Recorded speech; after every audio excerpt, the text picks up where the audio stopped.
All right, Broncos Zone. Welcome back to the Broncos Zone podcast, part of the Elevated Pulse Sports family of podcasts by the fans, for the fans, diehards only. I'm Eric, and tonight I'm going to be joined by my two compadres. We have Vince and Coach Cobb. Guys, how you doing? Doing Doing all great. right. Um, Man, we have had a busy week in Broncos Nation.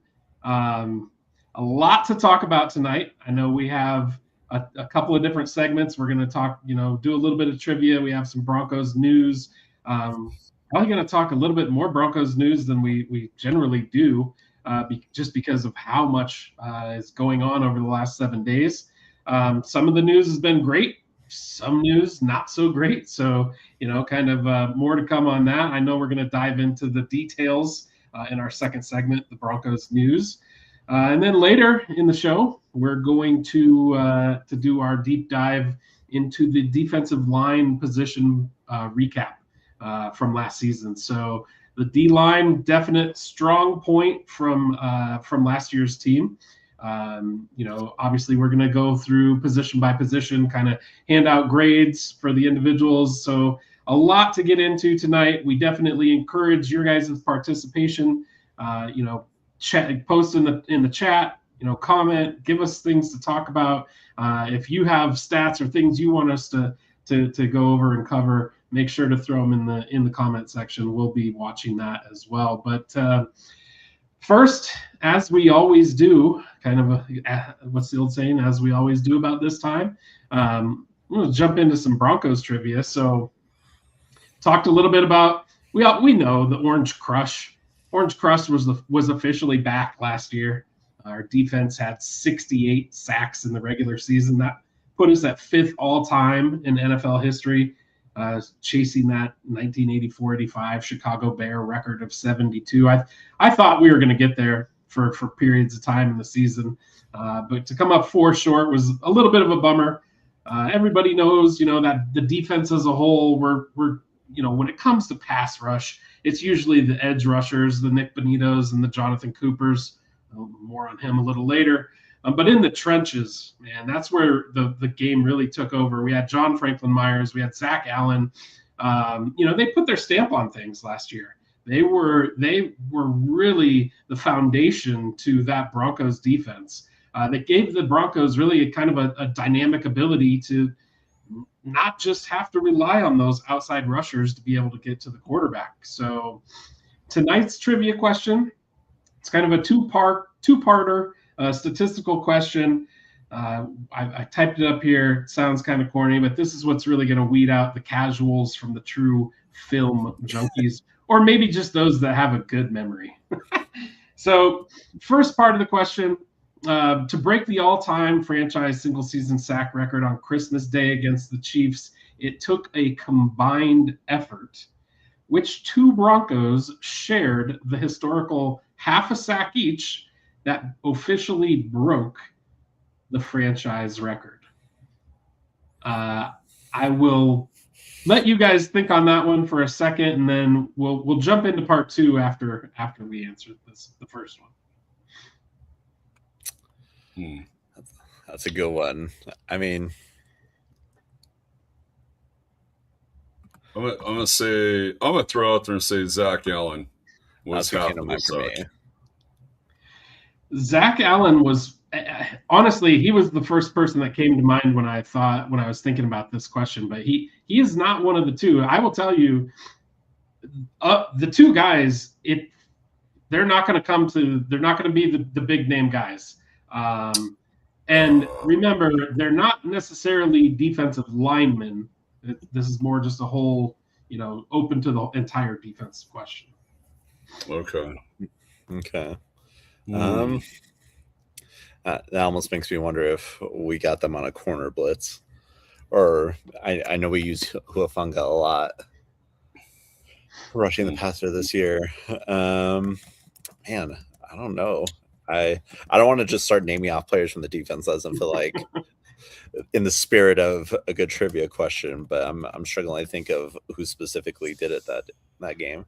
Well, it's funny because it was Christmas Day. There were tons of eyes on the defense. You know, quite honestly, people probably tuned out by this point because it wasn't Patrick Mahomes. It wasn't the matchup we had all hoped for and desired. And honestly, as I said, when I first thought about this, I thought, well, it probably surely was either Nick Bonito or Zach Allen. They had to be, you know, at least one of the two, but neither of them were in it. I will say, one was a former UFL standout, if that kind of gives any hint, and the other, he's kind of moved around from position to position. Hopefully this year, I think they're kind of honing in on that position for him. Yeah, one of my favorite guys, and I think he's been underutilized at this point, I think is who you're getting at in Joan Ellis. Yes, Joan Ellis is one of them.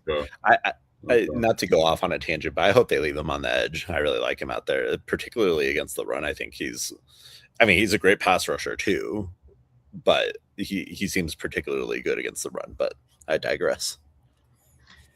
Yeah, the other one is not a guy that got a ton of time. He was kind of a spot type of player, but it was DeAndre Tillman. Okay.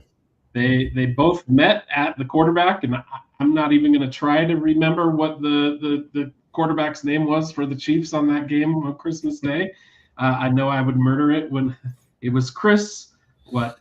Oladukin, I think. Oladukin. Oh, yeah, Oladukin. Yes, you got it. So those two combined for the number that finally put the Broncos over the franchise record.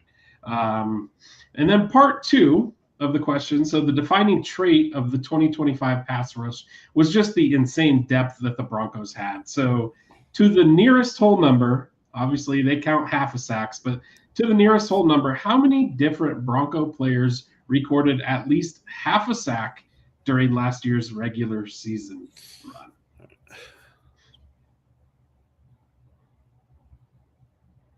run? I say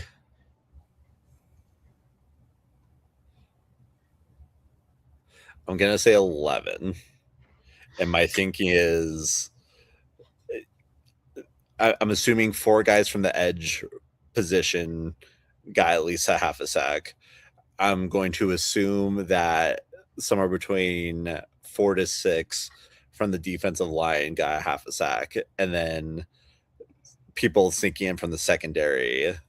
I mentioned Huafunga, who they liked rushing the passer a lot. I can't remember if he actually got one or just got tons of pressures, but I feel like someone snuck in there. So through the incredible depth that you're talking about, I'm going to go out there and say 11.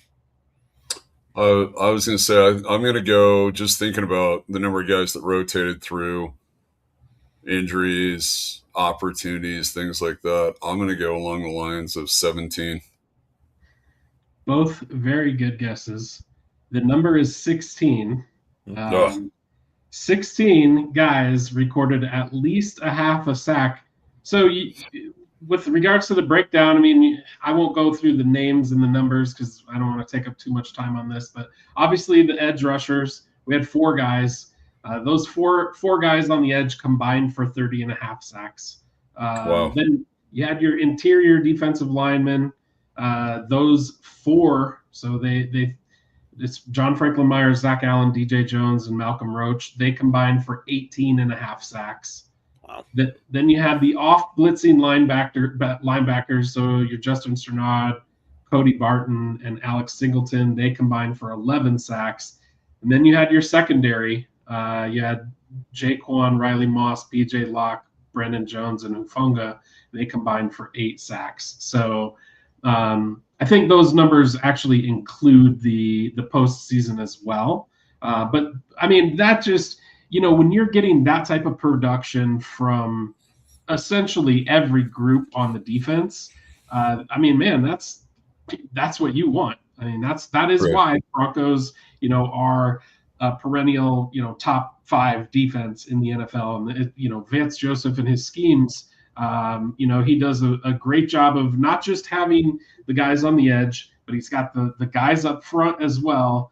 And then he's able to mix in through schemes, the ability to bring in those D-backs and the corner blitzes. So there's a lot of moving pieces. This isn't an easy defense to learn and know how to play in.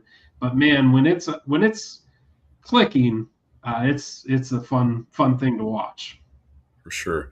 It kind of makes me wonder a little bit. I saw their interview last week, I think it was, end of last week, with Vance Joseph. They had him on talking about opportunities to take off, being in those top candidates that were being looked at for a head coaching position. And obviously the let's run it back thing with the whole team and such. I really wonder how much of that now you think about where we sat at last year. We've done a couple upgrades here and there along the defense as well. It kind of makes me wonder, even without JFM, I think Roach, a couple of those guys, we talk about defensive linemen later on. I think Vance had to take an honest look at what he has. And I think that more so than being the head guy, I think that kind of factored into him deciding to stick around for another year, because what a great opportunity. You made it to the AFC Championship. It's not, the Super Bowl. It's not where everybody wants, because you're going to lose guys right off the bat. But does he feel confident that that's a reachable record this year? And I would assume, from where Vance is coming from and knowing that he wants that, second, third opportunity, if you will, to be another head coach again. What a great opportunity for him, and seeing the guys that he's got coming back this year. Yeah, definitely. I mean, it's not just always, look, defensive coordinators in the NFL are always going to be kind of that next commodity. Whether it could be a hot offensive coordinator or a hot defensive coordinator, but they're always going to get that look for the next head coaching job. But I think for Vance Joseph, he's been there, done that. So now it's about, at least this is kind of how I read it. It's about, the finding the fit, and he's very comfortable, underneath Sean Payton, calling a defense, and I do think it just doesn't get said a lot, but I think the ownership group that we have here in Denver and the culture that they've created is just a place that people want to be. And I think, I'm not saying, look, when Vance Joseph gets his opportunity, I'm sure he's going to take it. But I think that all of those things do kind of weigh in, and he's got to find the right place. It's not just about going and jumping to the next place for him. Right. I agree. Kind of makes me think a little bit about Wade Phillips. Look at our guy, ended up with Super Bowl. They got absolutely blasted. Ended up with his opportunities to go out and be a head coach at a couple of different spots. And then, like you said, Eric, the ownership group, clearly him and Mr. Bullen had a pretty good relationship, to sit there and then say, Kubiak comes back into the fold, turns around, is looking for his guy, and goes out and finds Wade. I don't think anybody ever questioned Wade Phillips and his ability to call a defense. Certainly he did it several times over and ended up in Super Bowls and such. And, sometimes that's their role, and be happy with that. And the fact that you have this amazing defense that's out there doing great things. And I think that's what we're going to get out of Vance. I'm pretty excited. I wasn't excited after having him as a head coach, but seeing what he's done in every spot he's been in as a defensive coordinator, that's pretty exciting. Yeah. During the London game against the Jaguars this past season, I jokingly texted a group of my friends and said, is it possible that we could give Vance Joseph a lifetime contract at the defensive coordinator position? Obviously, that's not ever going to happen. That would be unusual in the extreme. However, he's done such a good job. And I mean, the consistency, and there's times it's the NFL, like the other side gets paid too. They're good at what they do. People are going to figure you out from week to week. I think the Jacksonville game was a good example of that. But he slowed down Josh Allen. He had us in a really competitive game against the eventual AFC championships champions, unfortunately, in the New England Patriots, and made Drake May look pedestrian. And so I think he's great at what he does. And when he leaves, I'll be happy for him that he'll get another chance. But I've enjoyed having him because, I mean, I don't know where we would be the last few years without his defense. Sure.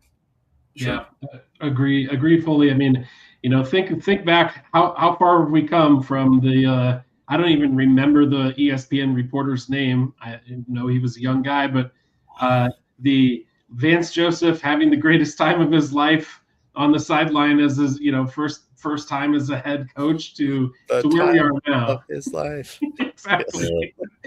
Yeah, just I'm really thankful that he came back to the Broncos. I think there were a lot of people who kind of had a little bit of a pause, thinking, "Oh man, is this going to be the right hire?" But I think he has clearly proven he is the right guy, at least for this team.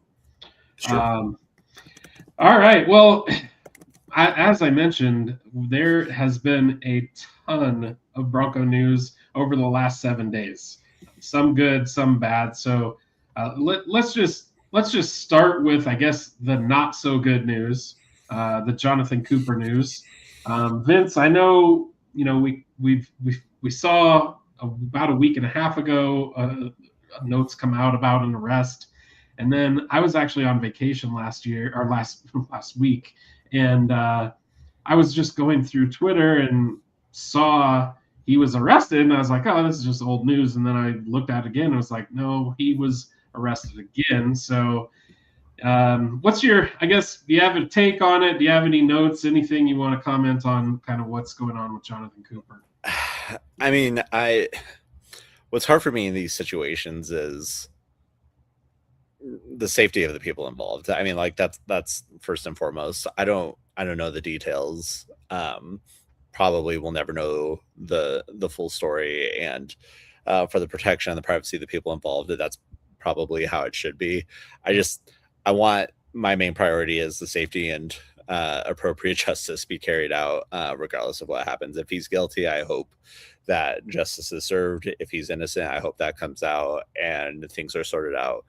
The hard thing with the rearrest, or the second time of being arrested, he violated the conditions of I think the protection order. It wasn't, I don't think it was a restraining order or whatever the case may be, but it, you got to be aware of the situation you're in, and it doesn't sound like he was. And I mean, I don't know, that stuff's bigger than football, and I just really hope that nothing more comes of it. We said last week, like, no more drama. Let's have this be the last of it. And then he gets arrested again. I don't want to say I'm thankful that he's not at camp, but I think that is probably the wisest step, given the current circumstances, to not be a distraction and not show that his focus is somewhere else other than trying to sort out whatever the issue is. Yeah, I agree. I mean, right now, a football field is probably the last place that he needs to be, with cameras and microphones around him. Give him the space that he needs, and I agree with you. I like that approach. It's really about kind of finding, not for us, but for everything to kind of play itself out, in the justice system, and let the responsible parties handle what they're responsible for. But I will say, from a fan's standpoint, that is kind of bummer news. I mean, he is one of our, edge rushers. He's a starting outside linebacker for us. Jim, what do you think as far as, do you think we've maybe seen the last of Jonathan Cooper in a Broncos jersey, or do you think we're just going to deal with maybe a extended suspension throughout the season? Yeah, I mean, I realistically, based on where everything was at, and just if it was the absolute minimum of all the news that came out in the beginning, it's generally a 6-week situation, whether or not they choose to use part of the preseason going into the regular season, or they go ahead and start it with the regular season. I think we're looking at a 6-week minimum on that. Uh, you know, it sounded like both parties were a little bit of fault with the second one. It sounds like there was, there's the back and forth about who showed up at whose house and what was going on with that second part of it, because both of them had agreements that they would stay away from each other, is what I heard came out of the first evening that he was there. I honestly, unless they can come to some sort of agreement, I kind of feel like the NFL could step in and we may not see him for the 2026 season. As much say, from a fan standpoint, it's a bummer. Vince, I agree with you, just from the human side of it and everything else, and hoping that all parties are taken care of on it.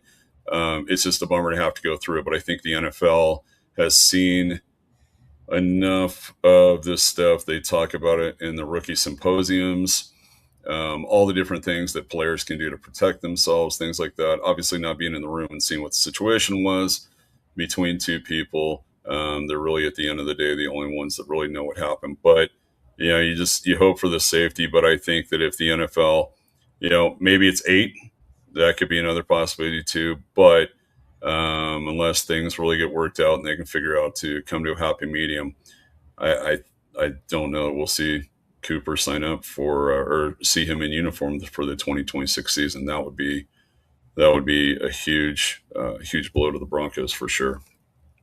Yeah, I agree. It's tough to produce. It's tough to replace that type of production, and not just that, but he's a locker room piece. These guys are close. You can clearly tell the way that they support each other on and off the field. That when essentially their brothers see something happen to another brother, everybody kind of has thoughts and feelings for that. So hopefully it works itself out. But it does kind of get you thinking. I mean, we're now on day 63 of the Vaughn watch. So I mean, does this potentially speed that up, or does it kind of have the Broncos opening their eyes to maybe other options as well? I don't know the list of available edge rushers that are out there, but it could be wrong. I know he's not an edge rusher, but I think Cameron Jordan's still out there. I think there's still some guys out there that can come and plug a hole with. I mean, what are your guys' thoughts there? Sorry, I was reading real quick. Sorry, Vince. I was reading a comment real quick, talking about where there's some information coming in from the attorneys and such about his girlfriend going through, and then the state dropping all charges against. I don't know. It's, to think about whether or not they go through free agents. I think that's the biggest thing, is how fast is this going to go through the system? And, is it ready to go and everything is processed before we get to training camp? That would be ideal. If it's something that starts to dig in as we get close to that week 1 situation, either somebody's going to step up in camp, or they're just going to see that huge deficiency that they're going to go out and have to go sign a player for maybe a 1-year contract. And that would be my guess for Vaughn to open up. But Vaughn's production last year isn't even as just a third down rusher, was pretty good.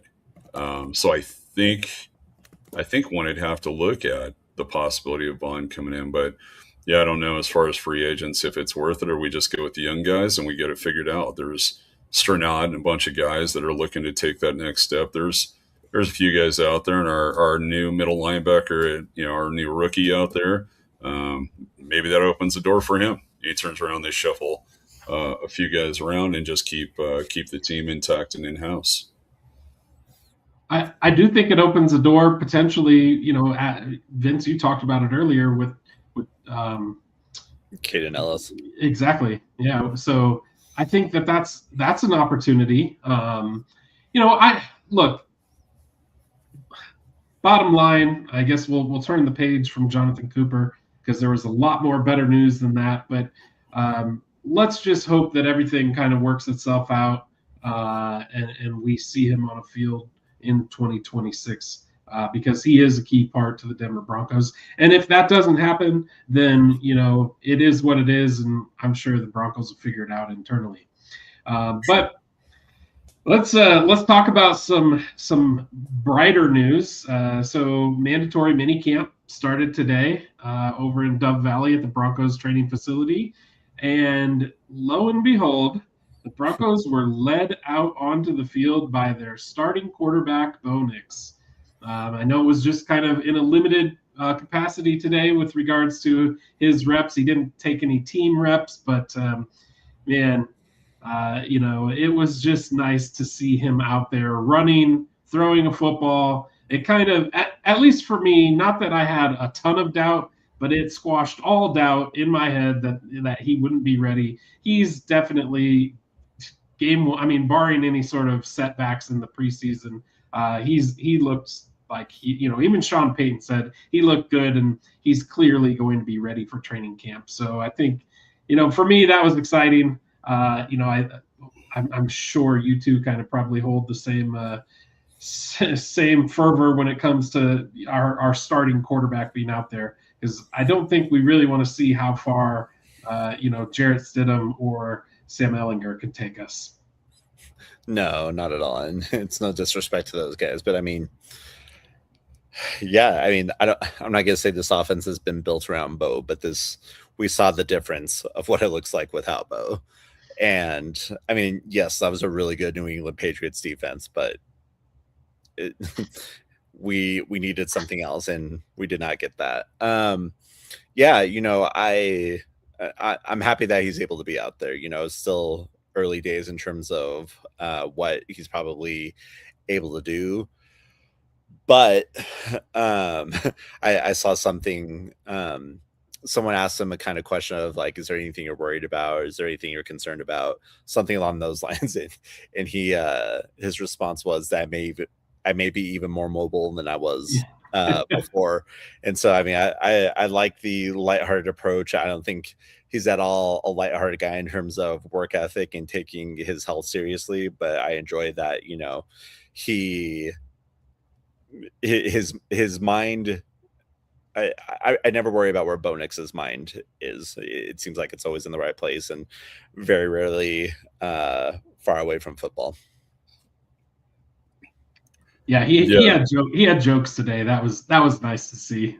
Oh yeah, what was it? We're winning the Super Bowl, and I'm going to be NFL MVP. Love that out of your quarterback, man. That is outstanding that he's ready to come out and show his wares for sure. But yeah, I couldn't be more excited. The one thing that saw a little bit of the 9 News Sports before we jumped down today, and talking about that, Mike Kliss had reported that every time Bo's had ankle surgery, which is now 3 of them, of course that becomes a little bit of concern as to what is it with his ankle that keeps causing it, and why can't they put something together with all the medical technology that allows him to, somehow strengthen the bones or whatever he's got issued with that. But he's come out with big games every single time he has had ankle surgery. And if that's the case, improvement on last year. Let's go. Let's make it happen for sure. But it's, you kind of sit there and wonder what's going on and why are we having, ankle surgeries, same ankle every time, kind of, I'm hoping it's something he can beat. And we didn't have to worry about his rookie year, but last year, we'll see what happens. Yeah, I mean, I know he said it kind of in jest, and he was joking, but Vince, I really hope I would like to see him need to scramble less. I mean, it's a big part of his game, and it's a good part of his game, don't get me wrong. But anytime a quarterback is out there taking hits, it's just not for them. That's not where I want to see my quarterback. So, stay behind the offensive line. We pay them a lot of money. They keep you upright. Scramble when needed, and hopefully avoid the fluke sliding ankle injury. I guess that's essentially all we need to say. But it has given an opportunity with Nix not being there, taking the mini camp and the OTA snaps, it's given some opportunity to both Jared Stidham and Sam Ellinger. We've talked about that. They've split reps, and look, nobody's out there really. They don't let the media in, so what you're hearing is just kind of through the wire type of speak, but all reports are that Sam Ellinger has looked considerably sharper, more decisive, more comfortable with the playbook than what he looked last year. I guess that's probably to be expected with a year under your belt. And look, we know he kind of turned down, going to other teams to stay with the Broncos.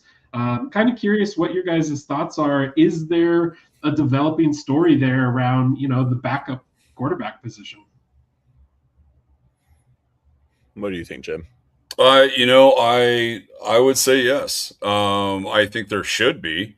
I think that they put a lot of stock into Stidham based on teams he'd previously been with, abilities that, while inconsistent, spent 2 full years with Sean Payton in his system, backing up both years, and then to see, again, I sit there and think about sitting there in the stadium that day against the Patriots, honestly seeing a tale of 2 games in that, being able to see the scoreboard just fine during the first half and not being able to see it at all in the second half, and sitting there looking at how ineffective it just seemed to implode. And I wouldn't have expected the game to get too fast for Stidham, but it seemed to do that really fast. In the course of a half, and I see that. How can you not have a quarterback battle between number 2 and number 3? My thing is, if we get to a point where Ellinger takes over, I see we got another comment there. Ellinger being 0-9 in his NFL career. Man, I don't know. That's gonna be some tough discussion.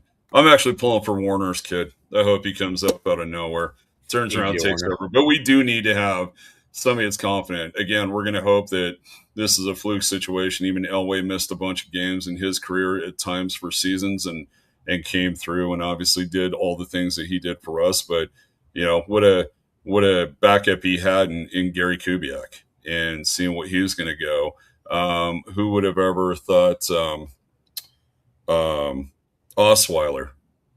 Bubby Brister is another one. Osweiler is another one. These are guys that understood what was asked and what was tasked. It looked a little different for Osweiler because I don't know that he was ready for that offense that Gary was throwing with him at Peyton's offense, if you will. No slight to Kubiak, for sure. He learned from some of the best in his growing up. But, if you don't have that solid backup, that guy that you can go to, man, I don't know. If something's got to come out of this quarterback battle for sure. And I think that's more interesting, or will be, more interesting as the summer goes on than Bo's knee, or Bo's ankle for sure.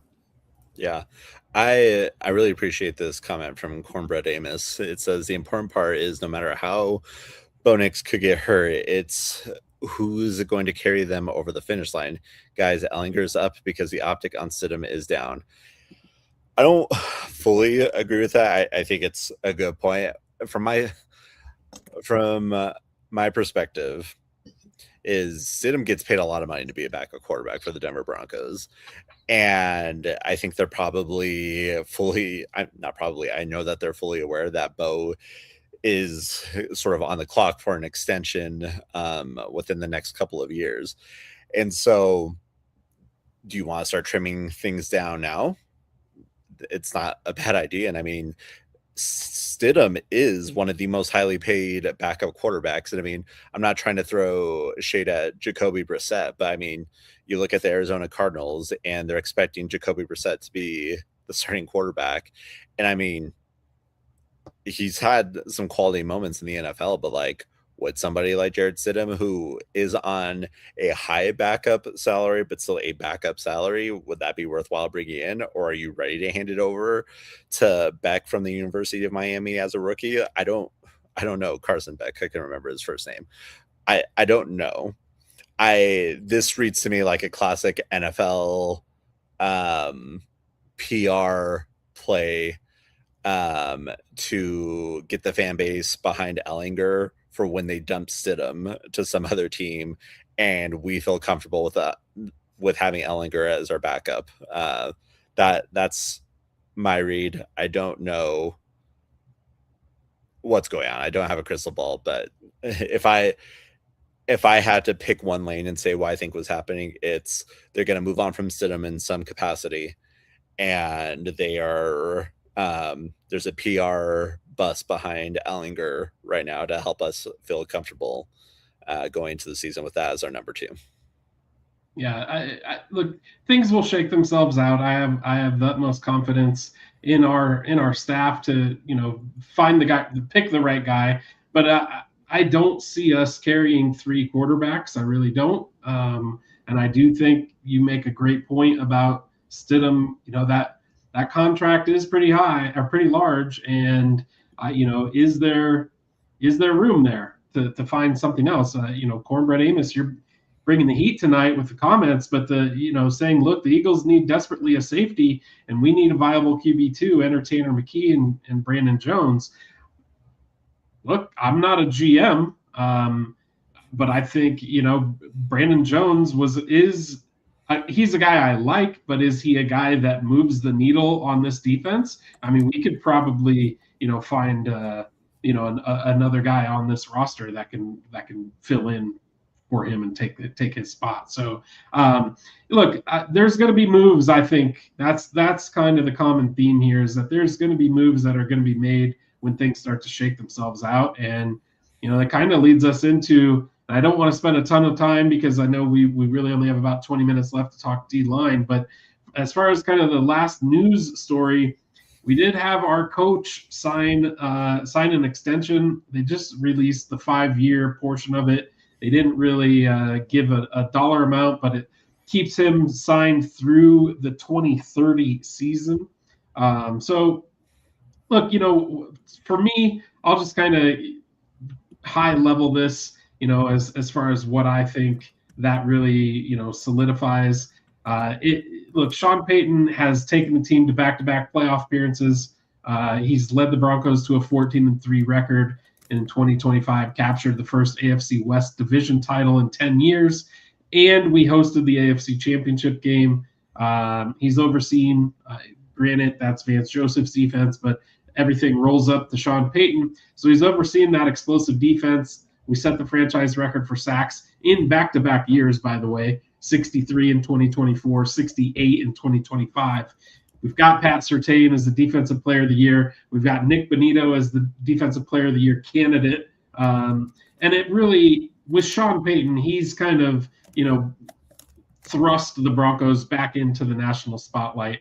So I'm all for, kind of behind the extension. They replaced that old deal. It effectively is ripped up and replaces the final 2 years that were remaining on his original contract. So I think, anytime you get that vote of confidence from the ownership group to say, hey, you're our guy, you combine that with the other Payton, George Payton getting that extension. Now you've got kind of that two-headed beast, so to say, kind of leading the way from the front as far as leadership goes. And then, you've got the team kind of in line behind it, where you've got leaders up front, you've got leaders on the team, you've got a great ownership team. I think that just, everything fits really nicely for the Broncos right now. So I don't know if you guys have a 60,000 foot view on Sean Payton, but I'll let you guys speak to it.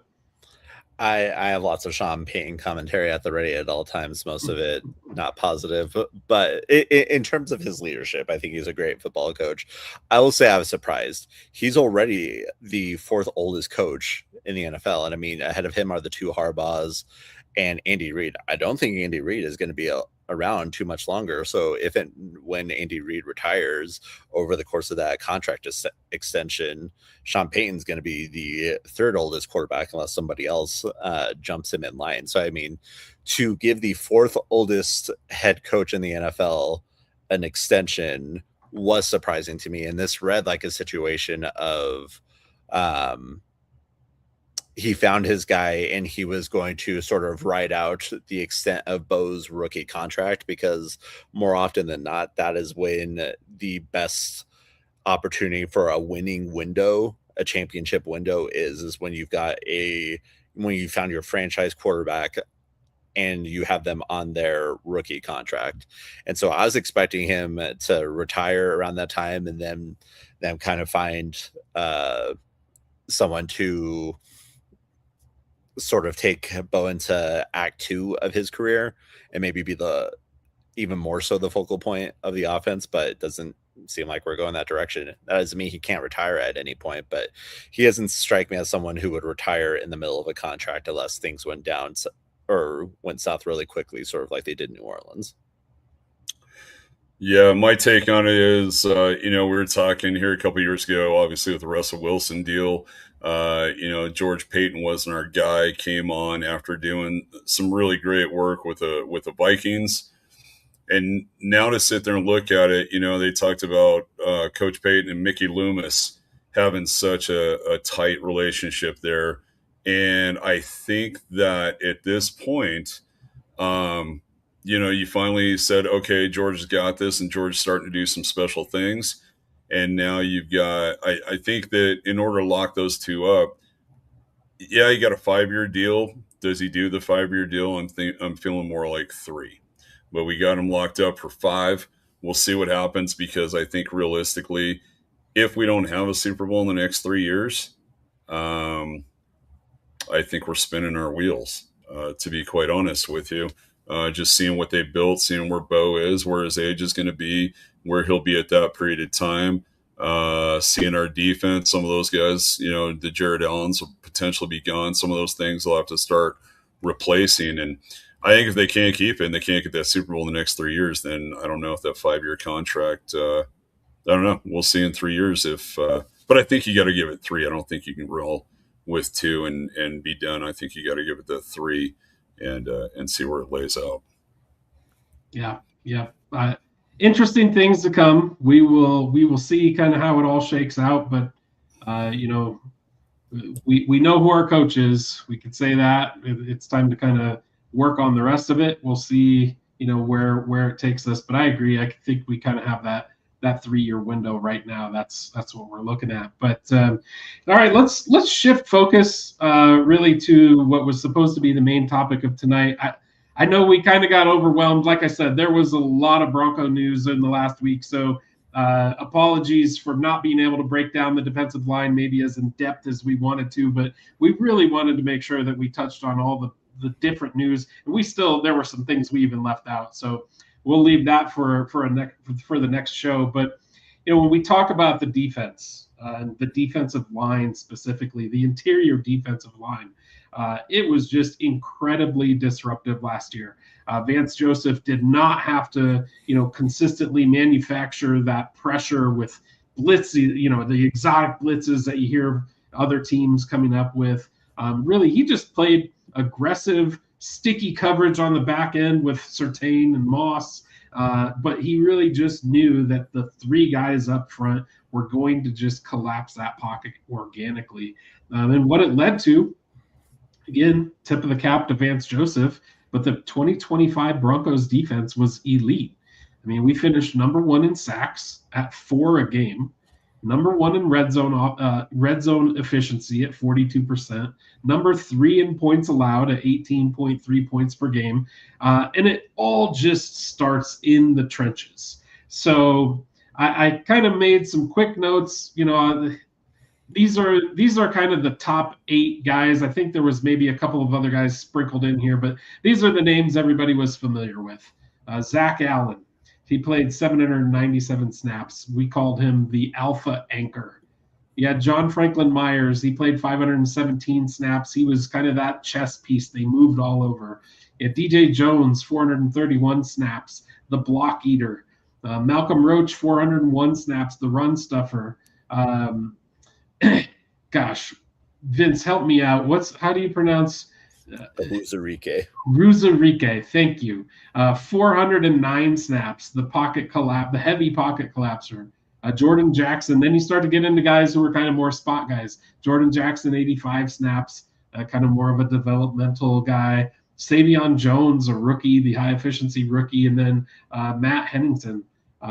He played 4 snaps, so true depth insurance. Actually, funny enough, I was reading about minicamp today, and they said that Matt Hennington had the play of the day on defense, where it was a tip drill. He picked off a pass and returned it for an interception. So, look, at the depth, we talked about the depth earlier, but the depth on that defensive line, it took a little bit of a hit, with JFM moving on and taking his talent south to Tennessee. But we're going to try to fill that with a rookie. So, but this isn't to talk about the rookies. We're still kind of breaking down last year. But Vince, what's your kind of initial thoughts on the defensive line, how it played? Kind of, did they meet your expectations? Did they exceed your expectations, or did they fall short of what you kind of expected?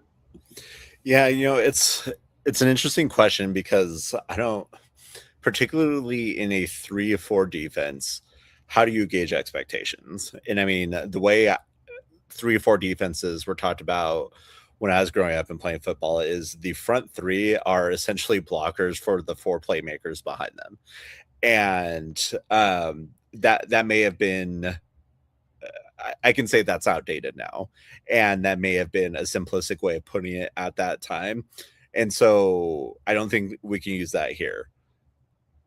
When, looking into things for this, so often they attributed a lot of what this group did to the edge rushers, specifically Cooper and Nick Benito. And those guys aren't true down linemen in this scheme. And so what do you make of the 3 down linemen in Vance Joseph's 3-4 defense? It's hard to put it into statistics, yet they played in a massive role. And I mean, so I'm going to issue a public apology. I was not a huge fan of the Zach Allen signing when we first got him in, because I thought we were paying an incredible amount of money for someone who had, some health issues. And I thought, there were other bigger issues that we needed to fill at that time when we signed him. But this defense is not effective without him, in my opinion. And I mean, I think Eric, you are perhaps the biggest advocate for the role that John Franklin Myers played on the defense this past season. I agree. He was great. I don't think he gets the kinds of looks he got from an offensive blocking standpoint without teams being terrified of Zach Allen. And, even when he's getting double teamed, he's shedding it and creating issues. I mean, he was first team all pro. Like, what more could you ask for? If you're a GM and you can find a first team all pro, whether it's through free agency or via trade, like, more than likely you are going to make that acquisition, because you are finding somebody who is the best at their position. Quite literally. That's what we're talking about with first team all pro. And that was Zach Allen. And, I was dumb to think that wasn't a good acquisition. He's done all that and more. And I mean, again, John Franklin Myers was great. DJ Jones, I didn't realize how highly he was rated. I mean, I'm a fan of him. I am not trying to downplay his role at all, but like, when I went and looked at like sort of advanced evaluation tools, they have him rated extremely high. And so love to see that. Glad that he's still on the team. And I don't know how, for me personally, again, how you want to evaluate the defensive line could take on lots of different shapes, but I have no problem saying that they far exceeded expectations, and you can't just look at statistics. And even if you wanted to, their stats are pretty good too. Yeah, Coach Cobb, what do you think? Yeah, my take on it, similar to what Vince said. The one thing that I took away from Zach Allen, thinking about going back and getting him when we did, JJ Watt was obviously doing an amazing job doing this. I kind of saw Zach Allen as a poor man JJ Watt for a period of time, and thinking about what he did with the Cardinals defense, and really looking in here to see him have more of an impact. And I think what Vance did when they brought him in is they found a way to keep more tread on his tires, if you will, and extend his career. I think Vance and Zach kind of met at the top and said, "This is what I'm going to do for you. Just do the responsibilities I'm asking, and we're going to build some guys around you." They didn't have to ask him to do much, which is great. And he's going to be, Vince, like you said, he's going to be that anchor. He's going to be that guy that's going to be on the side. We're not looking for him to make the 15 sacks. He was that guy. He was that focal point with Arizona. Sit there and look at the guys that he's performing with JFM being gone. I think that they have enough guys around there. I think they got some great young talent. DJ Jones, super excited, but man, I'm kind of excited. I thought Malcolm Roach just didn't have enough time to become a household name. I got to be honest with you. I think he's going to be a household name by the end of this year. I think he's going to do some amazing things and really bump up some numbers. Just from the standpoint of what that defensive line did to allow guys like Benito, Cooper, Stranad, all the guys up front to be able to do the blitzes. It doesn't happen if the line doesn't take care of it up front. I think everything, as much as we see the other names that are out there, without this defensive line, I don't think there is a lot to the rest of the defense. And so I totally give him higher regards. And I think even with the loss of JFM, I think they're going to be better than they were last year, to be quite honest. Yeah, it's interesting, so Vince, you talk about the 3-4 defense, and that's certainly their base defense, but we know that in the NFL today, there's a lot more, whether you want to call it nickel defenses, kind of a 2-4-5 or even the 3-3-5 fronts. I think the key there is that rotational depth that they had. You nailed it when you talk about tread on the tires. Those three guys up front, doesn't matter which three are in there. Vince, you're 100% right. Their job in the scheme is not to necessarily sack the quarterback. Their job in the scheme is to take all the blockers up front and eliminate them. So the linebackers or whoever it is, whether you're bringing a safety down or whatever it might be, so they have the ability to come out there and make plays. It just so happens that those guys could also get after the passer, and they were able to beat double teams, and they were, tough up front, whether that was, I love the Malcolm Roach call out. I think he didn't get enough credit. DJ Jones, I think he was one of the first. He was one of the early guys after Zach Allen kind of signed his extension. I think he was kind of one of those early guys that got his as well, and it was almost kind of a head scratcher for those like me. I was thinking, well, when's JFM going to get his? You could just kind of see the order of what they were trying to do. And look, I'm a huge JFM fan. I think he was a beast. But Vince, I agree 100% with you. He wouldn't have put up those kinds of numbers if he didn't have those other two guys or a rotation of those guys playing alongside of him that were able to take up blockers, to beat the double teams on their end as well. So it was definitely a team effort. But the way that they graded out, to me, I clearly put the entire line at exceeded my expectations, just because I thought they were the catalyst to, what we talked about earlier with us being able to go back-to-back seasons, having broken the franchise sack record. I don't think that happened by accident. I think that's a lot of that work starts up front in the trenches. And, I'm excited to see, what we can do. Obviously, look, the NFL, they talk about it being not for long, right? It's the not for long league. Well, especially those guys. You don't usually see interior defensive linemen that can do it for 7 to 10 years. You're talking a much shorter time frame, except for like the exceptional players. So I'm excited to see when we start to get some new guys in there what they can do. We need to be cognizant of that depth, because I think our depth was a real big key to that. But I think they've found some playmakers as well. So it'll be another fun season to watch the defensive line. I think outside of their abilities, I think Vance Joseph schemes things that clearly fits our personnel. He knows when DJ Jones is in there, or Malcolm Roach is in there, they're going to be able to take on those double teams up front. They're going to take on 2 to 3 guys right in the center.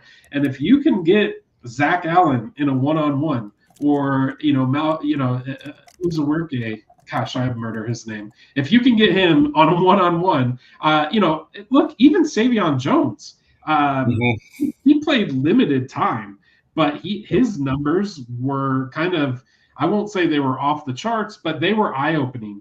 And when you start to have guys that you can just plug in and play and trust that they're going to be in the right place to make the tackle, that's the other thing with our defensive line. We gave up 29 touchdowns on the season, I think that was the low in the NFL. But when you get hit, when a ball carrier gets hit by our defensive line, you don't usually see them miss a tackle. They don't bounce away, they don't get away. So that's another big thing with our guys. They tackle really well. So there's a lot of good things to be said, I think, about our defensive line, and I think the arrow is certainly trending in the right direction, for those guys. As far as individuals, guys that we're kind of excited to see, I love the comparison. Vince, I know you said initially you weren't a Zach Allen guy. Jim, I love the comparison with JJ Watt. He's exactly kind of who I think of when I see Zach Allen play. I don't know what it is. It's just kind of the way they play, the body type. It's obviously, Watt is in a different category. He was almost superhuman. But man, you get glimpses of Zach Allen. He looks like him from time to time. But outside of Zach Allen, let's think about this coming year, and we can maybe kind of include the rookie if you want to throw him in there. But are there any guys that you see, this year that you're either looking to make that turn and really kind of jump into maybe a new starter's role because JFM is gone, or what are your thoughts on what the outlook is for this year? Vince, we'll start with you. Yeah, it's interesting because I think Coach had a good call out with Malcolm Roach. DJ Jones, as I mentioned, people have varying opinions on ProFootballFocus.com, but it's they use the same metrics to grade people across their positions for the various schemes. He was 12th out of 134. Like that's pretty good. If he can repeat that, and you have Zach Allen out there at the same time, that's 2 out of 3 of the down lineman positions in a 3-4 defense that you have in a really good place. And Malcolm Roach, if he does, what Coach Jim called him out for being so good at, like, we're in a really good place. And that's not even to speak of, again, the depth. Savion Jones that you just mentioned, Uzuwerke, who, we've been wanting more from, but showed glimpses this past year. And then we spent a 3rd rounder on Onyedim. I'm forgetting how to pronounce his name in this specific moment. But so you have Uzuwerke was a 4th round pick in 2022, Savion Jones 3rd round pick in 2025, and Onyedim 3rd round pick in 2026. So there's not exactly like full-on prime draft capital in the defensive lineman room, but valuable picks nonetheless. Third and fourth rounds, like you don't want just depth pieces out of those guys, but you also want to just find the guys who can play the best. And I mean, I think there's a lot of depth there. And I mean, the nice thing is when that's the conversation, if you have somebody who's slacking, we're going to find somebody from inside this room who's going to get the job done. And I think if anything, the challenge is going to be, how do we find snaps for 6 guys that seem like they could get the job done? It's a good problem. Good problem to have. Absolutely. And yeah, I agree. You know, we got one of the guys commented, Q Robinson looks really good. Savion Jones, I think it's going to be another big name. And I think that, you know, we talked about obviously with the earlier news, you know, whoever's starting at that defensive end on that other side, they're going to make whoever has a step in for Cooper. We're going to see if they turn around. That's the guy that helps. You know, again, we hope everything works out with Cooper, but tell you what, the guy that steps in there, they may make that guy look like a star too with the defensive end position. You know, it's certainly done. Look what it's done for Cooper, and you know, again, if Cooper's not there, you know, next man up, and we'll see what happens with that. Yeah. I left Q out just because I thought that he played more of an edge role. So I didn't. He was kind of one of those guys where I wanted to be able to talk about him, but I thought he might fit more with the edge rushers. But you know, talking about Savion Jones real quick, I know we're up against it, so I'm going to make this quick. But this is what excites me.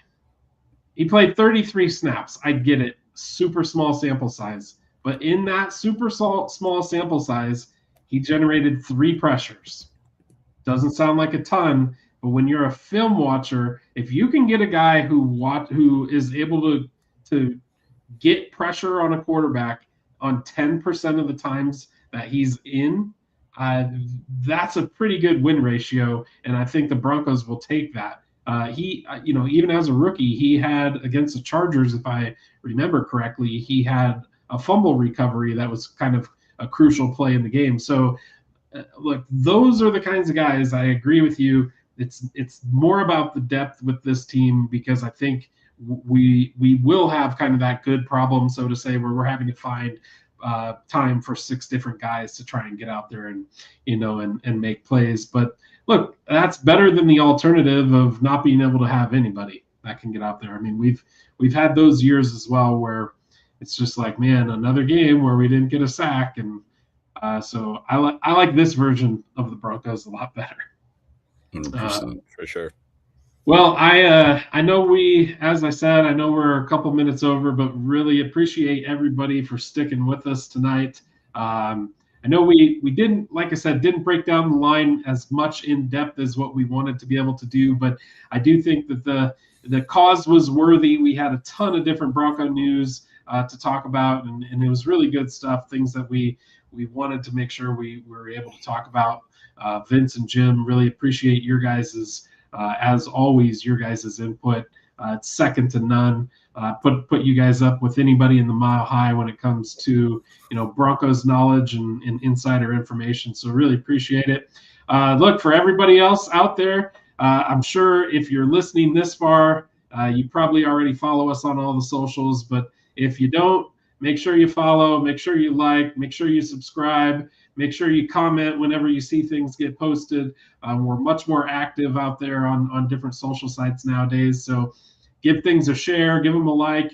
We're trying to really, you know, as we start to get closer to Broncos season, things will start to progress. You're going to see a lot of more activity from us, whether that be posts or things like that. So we're looking forward to it. We're just getting started. We're getting ramped up. It's mini camp season now.